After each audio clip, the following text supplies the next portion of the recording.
think it's time to watch the party die. Street niggas and the corporate guys, the rappers that report the lies. I need their families mortified. We can do life without them, get their bodies organized. You know what amazes me about Kendrick Lamar? Not only was he able to sabotage Drake's image, he's also able to do it while subliminally dissing another group of people. Let me explain. Kendrick Lamar, especially in his songs Not Like Us, he has set a new standard for rappers in 2025. Unlike his peers, Kendrick Lamar works to promote thought-provoking music, along with adding a sprinkle of consciousness in there at the same time. Unlike many rap artists of today, Kendrick provides his listeners with uplifting music that is considered to be dangerous to the destructive agenda of rap. But who's to blame for this agenda? Surely, the beloved artists that rap about murdering, selling drugs, and disrespecting women keep it alive, but who really profits from it, and more importantly, who constructed it? By popularizing woke/conscious music, Kendrick Lamar indirectly reintroduced himself as the biggest threat to record labels and exposed their egregious ways of ruining rap culture. But wait a minute, before I even get further in this video, I have to put a disclaimer out there. No one is forcing these rappers to talk about the things that they talk about in their rap songs, so they do hold a certain amount of responsibility and accountability for the music that they put out. But rap was not always this way, I promise. Back in 1979, not long after rap's creation in 1973, Kurtis Blow would become the first rap artist to sign to a major record label. Kurtis Blow's The Break would be the first rap song to reach gold status. And in this song, he didn't talk about selling drugs, he didn't talk about the use of drugs, nor did he talk about murdering people. He just made a song for the vibe and that people could groove to. And these are the breaks. Break it up, break it up, break it up. Every time I hear this song, I want to do this shit. My question and concern is, when did gangster rap originate and when did we start talking about these negative elements? Me being a 90s baby, this hurts me to say, it wasn't until the 90s till we get gangster rap. That's why I fucked your bitch, you fat motherfucker. West side, bad boy killers. I read an article on NPR that basically insinuated that back in the early 90s, major record labels were invested into institutions like jails, prisons, etc. And in order to increase their revenue in the prisons, they would have to incarcerate more people. So since they're already ahead of record labels, and under their record labels they have rap artists, they basically influence rap artists to push out the gangster narrative, knowing that their word would influence the people listening to rap, which will ultimately lead to there being more people incarcerated. Bro, they really want us locked up out here, bro. This shit is crazy. Start laughing, this shit not funny, bro. I mean, me being the advocate for hip hop, I was initially reluctant to this information because I thought clearly that people cannot be that evil to where they project things that they don't even do onto the listeners of their music, knowing that a majority of their listeners are children who can't decipher the truth from what's fake. But then I also remember what Future said about himself and his music. Doesn't do any of the things that he raps about in his music. It's hard because it just be like, damn, I don't want to stop it and the fans stop loving me. It was like, it's like me taking a chance on, like, when I didn't want to tell nobody I stopped drinking lean. I didn't want to because I felt like, damn, they're going to be like, oh, his music changed because he ain't drinking lean no more. Oh, I can hear it when he changing. It's just like, and people are like, damn, why you don't even say it? It's like, but it just be hard when your fans so used to you a certain kind of way, of that certain persona, you be afraid to change. I ain't gonna lie, Future on lean do be hitting different. I'm joking. I have another theory or conspiracy that could add some value to this conversation. Back on the slave plantation, there was a theory that a West Indian slave owner by the name of Willie Lynch, would go to different slave owners and pitch an idea to them to keep their slaves in line. What Willie Lynch would teach slave owners, in order to prevent enslaved people from rebelling, you divide them by distinguishing certain characteristics, whether it be nose shape, eye color, hair texture, skin complexion, etc. You divide them by those characteristics and you reward people, or you reward one side that has the favorable characteristics. That would in fact prevent the enslaved people from unifying and ultimately rebelling against the slave master.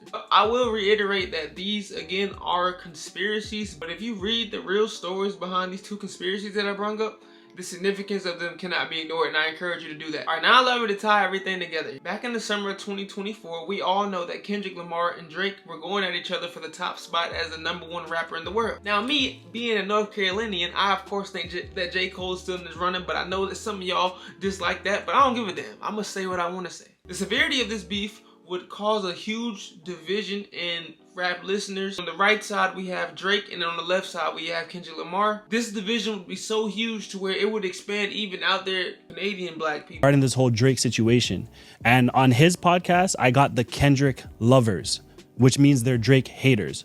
Okay. A lot of the comments that were being directed at me was, you're from Canada, first of all, so you have no knowledge on what we're really talking about. Yeah. And secondly, you're not black. That's what a lot of people are saying. We have to reevaluate this Kendrick Lamar and Drake beef. The main narrative that people are taking is that Kendrick Lamar is the winner, which I would agree, because Not Like Us was probably the hottest track of 2024, 2023, except that song was out of here. But who's the real winner here? Universal Music Group is the record label that represents Kendrick Lamar and Drake. Kendrick Lamar and Drake were going through their beef, and Kendrick Lamar released Not Like Us, ultimately destroying Drake, obliterating the beef as a whole. A part of me didn't like how the world, I guess, handled what was going on in this beef. And let me explain this for a second. When you have two black men of their stature, you have Kendrick Lamar, who is known to be an amazing lyricist. He's probably going to go down as one of the greatest, if not the greatest rapper of all time. You have Drake,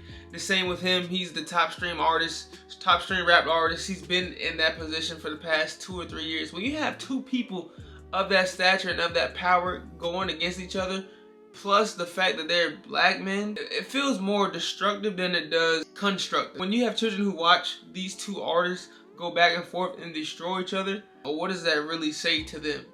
It means that if I can go to this extent and diss you and get the result of a top song or millions and billions of streams, then it's worth doing. And I get that ideology, but at the same time, we have to address who really benefited from Kendrick Lamar dropping Not Like Us. Yes, Kendrick Lamar made a lot of money off of it, and I would assume that Drake lost a lot of money from that, but the record labels that pushed these two artists to that extent should be acknowledged instead of what was going on or the ignorance between these two brothers. Let's be honest. That's an element of rap that we don't talk about enough. The overall influence of the record label. We all know that record labels move how they want to move, and they control the artists how they want to control them. For example, if you have two artists in your record label, right? You have the woke / conscious rapper, and then you have the gangster rapper. Gangster rap is being pushed and is being projected out to the listeners a lot more than conscious rap is. And initially, I would think that that's because we want to hear more gangster rap than conscious rap, but it's all the programming. I'm prioritizing gangster rap over conscious rap because I hear more gangster rap on a day-to-day basis as opposed to conscious rap. For example, back in the 70s when Curtis Blow made The Breaks, that song was the first rap song to go gold. Why did we not stay on that? Why did we not stay on that path? And how did we end up in gangster rap, which mainly promotes the killing of each other, selling drugs, and you know, the whole 9 yards? And I start to think about that, I start to live under the impression of there's something behind what meets the eye that's going on. There's more of an emulation tactic here. If we look at Walmart has a business structure, and if the employees don't follow the business structure, then they get fired, and ultimately Walmart isn't successful. So these record labels, they have some type of business model for rap specifically that has been working for the past 10 to 20, 30 years. It has been working for them financially, but it has also been destructive to our communities. Pimp meets a girl. He puts her into a coat and some bathing suit and some pumps, makes her look good. When a label meets an artist, they give them a budget. They choose them and they say, I think you can make me money. I choose a bitch. I say, I think you can make me some money. You seem to want to. The average artist walks into a record label who is a pimp and says, please pimp me. Put me out there. I need to be out. What's the first thing an artist say when they come? Put me out there. So you say you want to go on the track. So what I do is I'll give you money. I'll make you look good. Now you get out there and you sell me some records. You sell me some. See, there's a parallel. Pimps and hoes. That might be the greatest metaphor of all time. But I'm gonna tell you why I think Kendrick Lamar is probably the most intelligent rapper that rap has ever seen. Back when Not Like Us was released, he uplifted all the copyright strikes off of that song in order for people to react to the song. So whenever you react to a song that's copyrighted on YouTube, the record label that's responsible for putting that song out takes 100% of the money that you make from that reaction. If I made a reaction tomorrow and got 1,000 views and I made maybe $1 off of it, the copyright ID that song belongs to goes straight to the record label that produced the song. And I understand that, but there's a different aspect to it, because if I'm a creator and I'm bringing my audience to this song, promo for the record label, which I feel I should be compensated by.